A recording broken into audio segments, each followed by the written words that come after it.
할렐루야.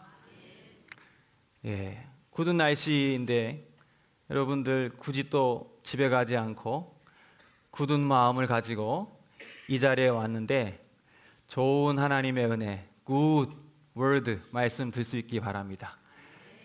라임입니다. 계속 굳은 이렇게 했는데 제가 설교를 시작하면서 사진을 몇 컷 보여드릴 텐데 한번 이름을 한번 맞춰보실래요? 한번. 여러분 이 사람이 누군지 아세요?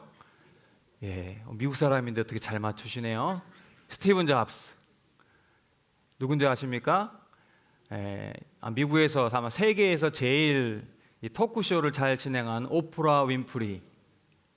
한국 사람 김연아. 이 사람은 누구예요? 유재석. 메뚜기 유재석. 이분은 알까요?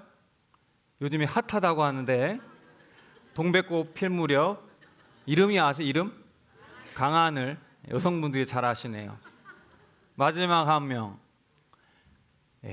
누군지 아세요? 개그맨 옥동자 정종철입니다. 그 다음 이어지는 질문. 여러분 이 6사람의 공통점이 뭔지 아세요? 연예인?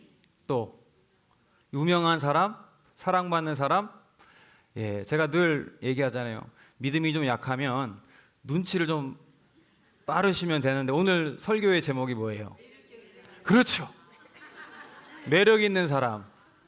매력 있는 사람이에요.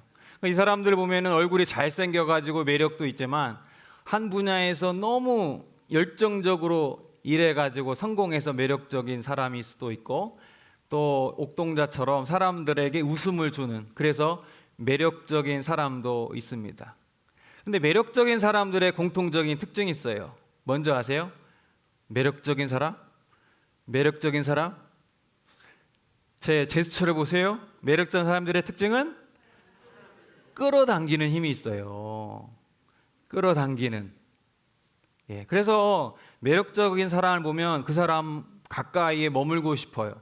그 사람만 보면 얼굴이 환하게 웃음이 나고 함께 일하고 싶고 이렇게 비가 오는 날은 멋있는 커피숍 가서 차 한잔 마시면서 얘기하고 싶은 사람이 바로 매력적인 사람이라는 거예요. 여러분 매력적인 분이세요? 여러분 매력적이세요? 이렇게 끌어당기는 힘이 좀 있는 것 같습니까? 오늘 잘 오셨어요. 오늘 말씀을 들으면 여러분 반드시 매력적인 사람이 될 줄 믿습니다. 제가 올 한 해를 돌아보니까 열심히 했던 일이 뭔가 생각해 보니까 한 가지 생각이 나더라고요. 그건 바로 연초에 제가 전라남도에서 이 공모 사업을 했어요. 사회 여러 가지 문제를 바꾸고 변화시킬 수 있는 사회 변혁 이런 사업을 해서 사업비를 주겠다는 거예요. 제가 개인적으로 공모한 건 아니지만 우리 동네 연구소 이름으로 이 사회혁신 프로그램을 공모했습니다. 여러분 한번 PPT 좀 보여주세요. 제가 첫 장하고 두 번째 장만 발췌해서 갖고 왔는데 제목이 더 행복한 마음 함께 행복한 아기 이렇게 제목을 가지고 사업명이 그래요. 그래서 봐라 요즘에 저출산 문제가 많지 않느냐. 우리가 이렇게 아기 학교도 있고 임산부도 있고 우리가 하고 있는 프로그램을 다 묶어가지고 우리가 해봤더니 너무 좋더라. 이렇게 해서 신개념 보육 프로그램을 만들어서 우리가 이 사업비를 타면은 매뉴얼 해가지고 지자체 우리가 매뉴얼 한 거를 쉐어하겠다. 보시면은 제가 막 통계까지 막 하면서 작성을 했습니다. 제가 하면서도 너무 잘한 것 같아요. 이거 안 되면 안 되겠다. 이게 돼야지. 이게 안 되면 안 되겠다. 그래서 시청 공무원 저 혼자만 하는 게 아니라 이게 시 공모 사업이기 때문에 공무원과 같이 했어요. 전략정책 팀장이랑 같이 막 며칠 동안 표를 만들면서 이 작업을 했습니다. 됐을까요? 안 됐을까요? 됐다고 생각하신 분 믿음이 됐다. 안 됐다. 이게 얼마짜리냐면 500만 원, 5천만 원짜리. 다시 안 됐다. 나는 관심 없다. 예, 믿음이 좋으시는데 결과적으로 얘기하면 안 됐습니다.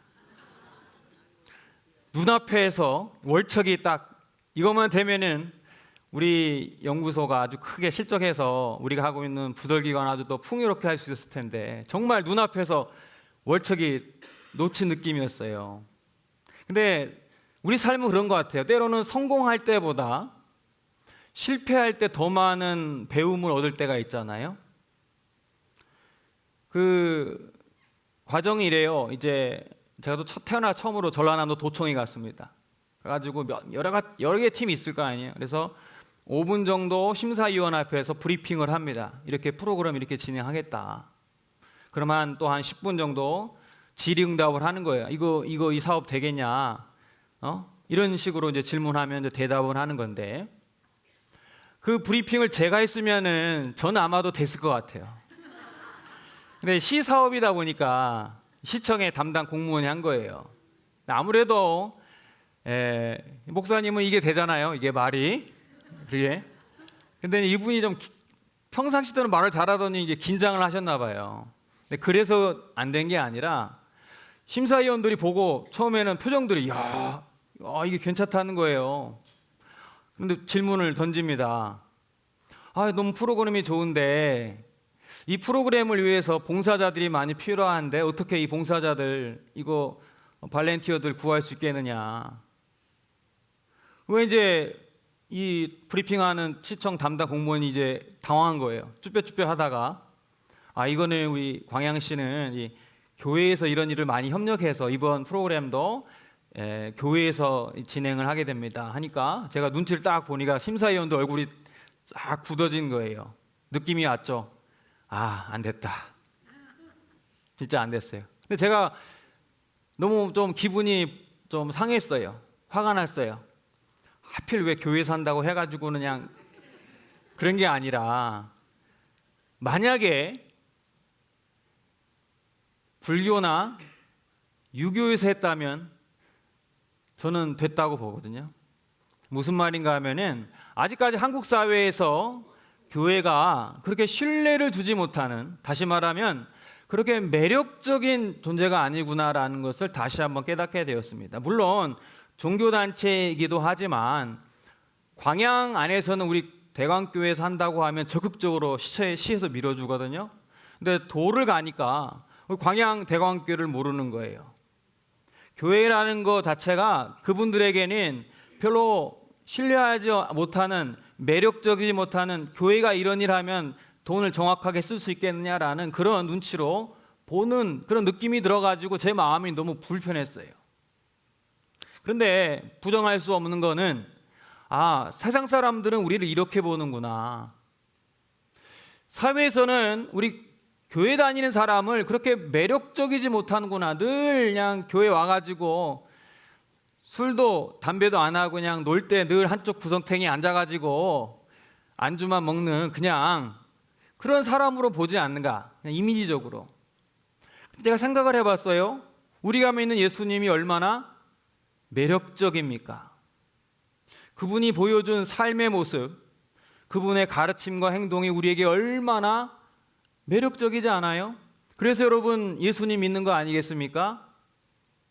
안식일에 매어가지고 이 병자를 못 고치고 있을 때 예수님께서 안식일은 사람을 위해 있는 게 사람이 안식일을 위해 있는 게 아니라 사람이 안식일을 위해 있는다. 안식일이라는 패러다임은 완전히 뒤엎는 거예요. 얼마나 매력적입니까? 가늠한 여인을 예수님 앞에 끌고 왔어요. 모세율법에 의하면 이 사람 죽여야 하는데 어떻게 하겠습니까? 예수님께서 땅에 엎드려서 뭔가를 쓰더니 다시 일어나서 말합니다. 너희들 중에 죄 없는 자가 먼저 돌로 치라. 우리 예수님의 말씀이 얼마나 사람들 마음 가운데 와닿습니까? 그렇기 때문에 2000년이라는 시간이 지났음에도 불구하고 우리는 예수님을 믿고 그분의 말씀을 의지하고 그분의 잇대어서 오늘도 우리가 복음 전파를 하고 있는 거예요. 그래서 혹자는 이렇게 말합니다. 선교란 무엇인가? 여러분, 선교란 무엇인가? 복음을 전파하는 게 선교잖아요. 근데 이걸 비유적으로 말씀드리면 선교란 매력적인 사람이 되는 거라고 합니다. 뭐라고요? 매력적인 사람. 근데 그 매력을 다른 사람에게 또 이제 전염시키는 일이 선교라는 거예요. 참 멋있는 말 아닙니까? 여러분, 매력적인 사람이 되셔야 합니다. 그 매력을 여러분만 갖고 있는 게 아니라 그 매력을 어떻게 해요? 전파해야 하는 거예요. 여러분이 매력적이면 광양대강교회가 매력적이고, 광양대강교회가 매력적이면 한국교회가 사회적으로 볼 때에 교회가 하는 일이라면 우리가 적극적으로 밀어줘야겠다라는 이런 마음을 얻을 수 있는 것입니다. 이 점에서 오늘 본문에 나오는 다니엘이라는 사람을 통해서 우리가 매력의 몇 가지 포인트를 한번 찾아보려고 합니다. 여러분, 제가 다니엘서를 봤더니 그가 가지고 있는 매력의 포인트가 세 가지가 있더라고요. 첫 번째 포인트는 뭐냐면 다니엘은 아주 센스 있는 사람이었습니다. 오늘 말씀 12장 3절을 한번 볼까요? 네, 자막으로 한번 보여주세요. 12장 3절 말씀. 6장 3절이네. 6장 3절. 예, 앞에도 나옵니다. 같이 읽어볼까요? 시작. 다니엘은 마음이 민첩하여 총리들과 고관들 위에 뛰어남으로 왕이 그를 세워 전국을 다스리게 하고자 한지라. 아멘. 민첩하다라는 단어가 눈에 들어오더라고요. 민첩하다는 말은 다른 말로 말하면 센스 있는 사람, 센스 있는 사람.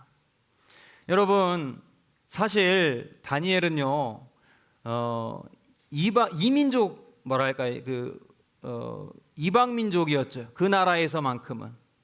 그런데 다니엘이 대단한 게 뭐냐면 3번이나 총리를 했는데, 한 나라에서 총리를 3번 한 것이 아니라 나라가 세워지고 망하고 세워지고 망하고 3번을 했는데 3번의 나라에 걸쳐서 총리를 한 것입니다.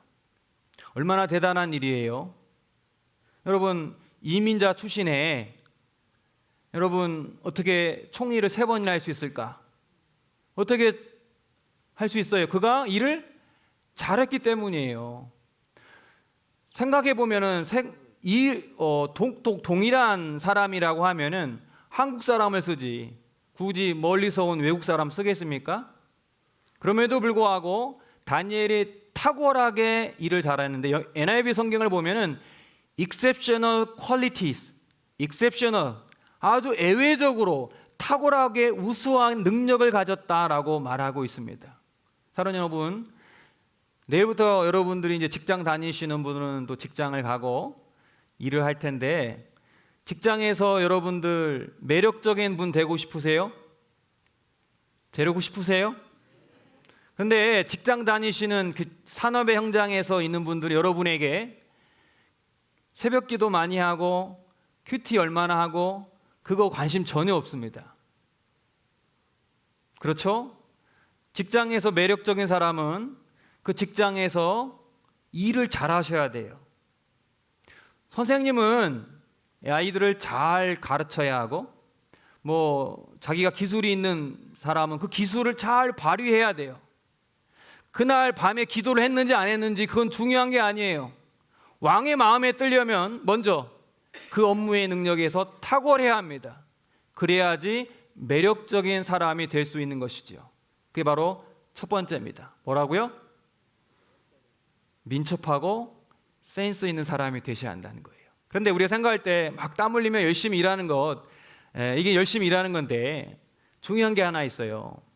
센스 있고 민첩한 사람들의 공통점은 관찰력이 참 좋다는 거예요. 뭐가 좋다고요? 관찰력이 좋다. 다니엘이 왕들의 꿈을 잘 해몽하잖아요. 그 당시에 이 총리 역할 중에 하나, 왕의 마음을 잘 읽어야 한다는 거죠. 꿈을 읽는다는 건 뭐예요?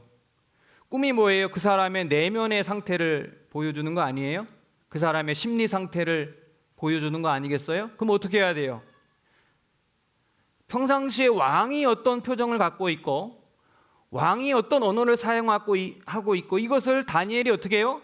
민첩하게 아주 관찰력 있게 보는 거예요. 그러니까 하나님께서 물론 지혜를 주시겠지만 여러분, 일하는 사람은 관찰력이 좋으셔야 돼요. 그래야 일 잘하는 사람 평가받을 수 있는 거예요.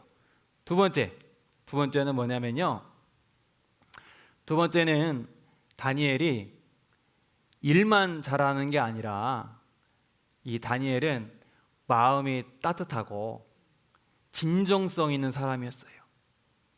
우리는요, 주위에 보면 사실 일 잘하는 사람들은, 또 센스 있는 사람들은 많은데, 일을 잘하면서도 마음이 따뜻하고 일을 잘하면서 사람을 대할 때 진정성 있게 대하는 사람은 사실 많지 않습니다. 아마 왕이 다니엘을 특별히 총리로 택한 이유는 단순히 일만 잘했기 때문이 아니라 일을 잘하면서 사람이 정이 있고 인간적인 매력이 있다는 것을 알기 때문이라는 거예요. 제가 아는 목사님 한 분을 여러분에게 좀 소개를 하고 싶어요. 지금은 서울에서 담임 목회하고 계시는데, 이분이 좀 늦게 이제 신학교를 들어왔어요. 또래 나이보다 한 7살 많은 형이었습니다. 그때는 형이었어요. 신학교에 같은 방을 쓰는 룸메이트였습니다. 근데 저는 그래도 어머니가 그래도 그때 저에게 매달 얼마의 용돈을 주셨는데, 그 형은 부모님이 이제 뭐 군대도 가고 했으니까 자기가 이제 아르바이트해서 하루하루 이제 살아간 상황이었어요. 그런데 제가 어느 날 이제 추석 명절이 되어서 이제 짐을 좀 챙기고 남원으로 내려가려고 하는데, 책상 위에 보니까 성경책에 편지가 하나 있는 거예요. 그래서 편지를 딱 보니까 그 형이 쓴 편지였어요. 20년이 지났는데도 제가 그 편지 내용을 정확히 기억을 합니다. 형구야, 고향에 내려갈 때 얼마 안 되지만 휴게실에도 밥이라도 사 먹어 하면서 10,000원짜리를 딱 올려놓은 거예요. 지금 같으면 그렇게 감동이 안 될 텐데, 그때는 제가 눈물이 나려고 그랬어요. 근데 왜 이 사연이 있어요? 이분이 이제 자기가 돈을 벌어서 생활비를 대야 하니까 월요일부터 금요일까지는 일을 못 하잖아요. 주일은 교회 가야 하고 토요일 날 새벽같이 일어나 가지고 일용직 노동시장에 가는 거예요. 전문적인 용어로 노가대. 그래가지고 그 당시에 노가대 일당이 5만 원이었어요. 5만 원. 봉투에 5만 원 받고 오면은, 그때 아침값이 1,500원 뭐 그럴 때예요. 그럼 하루 한 7일치 정도 5만 원 가지고 아껴가지고 식사값 하는 거예요. 아니 세상에, 그 5만 원에서 10,000원을 떼가지고 저한테 휴게실에서 밥 사 먹으라고 하는데 눈물이 나려고 하는 거예요. 제가 며칠 전에 그 5만 원 받은 걸 봤거든요. 사람은 참 단순해요. 제가 5만 원을 다 줬으면은 그렇게 감동적이지 않았을 텐데, 그 10,000원을 주니까 그분의 인간적인 마음에 제가 끌리는 거잖아요. 그래서 20년 동안 지금도 이제 관계를 잘 가지고 있습니다. 다니엘이 위기에 처했어요. 이제 왕의 금령으로 인해서 왕 외에는 어떤 신이나 사람들에게 절하지 말라고 했는데, 그것에 아랑곳하지 않고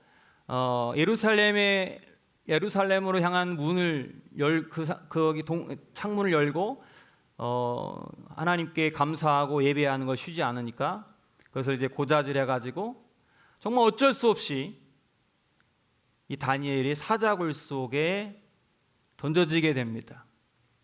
근데 성경을 보면 6장 18절을 보시면은 다니엘이 그 사자굴 속에 던져진 다음에 왕이 어떠한 태도를 보였는지 한번 살펴볼 필요가 있습니다. 우리 18절 한번 말씀 보세요. 6장 18절 말씀. 자막 좀 주세요. 같이 읽습니다. 시작.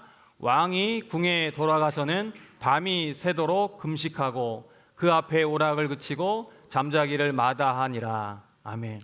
무슨 말이에요? 어쩔 수 없이 다른 신하들의 모함 때문에 다니엘이 사자굴 속에 들어가긴 했지만, 이 왕은 이 다니엘이 너무 좋은 거예요.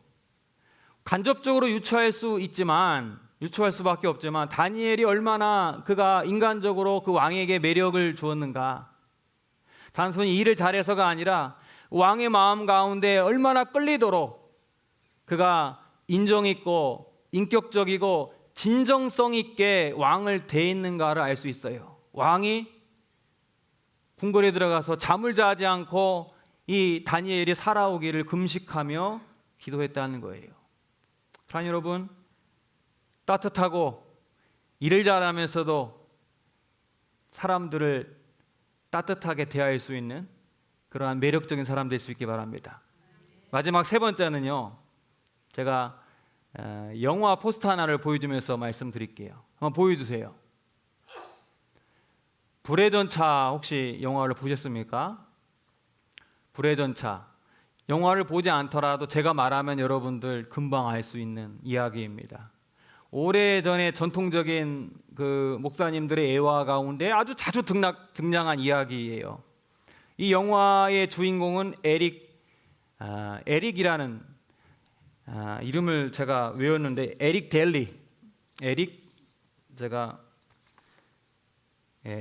리델이네요. 에릭 리델이라는 주인공인데요. 에릭 리델은 영국의 100m 국가대표 선수였습니다. 그런데 열심히 이제 운동해가지고 아주 금메달로 거의 확정적인 그 후보였어요. 그런데 올림픽 나가니까 세상에 그 예선 경기가 일요일, 주일에 있었던 거예요. 그래가지고는 에릭 리델이 포기합니다. 나는 하나님께 예배하겠다. 여러분 이제 막 들은 것 같죠? 그래가지고 온통 뭐 요즘 같으면 이제 악성 댓글에 시달리는 거예요. 야, 너는 민족의 그 나라의 배신자다. 너의 개인의 신앙이 중요하겠지만 나라를 대표해서 나갔는데 어떻게 주일에 경기한다고 해서 어떻게 안 나갈 수가 있냐라고 하면서 막 그 기독교 나라인 영국인데도 불구하고 에릭 이에 대해서 막 비판을 막 가합니다.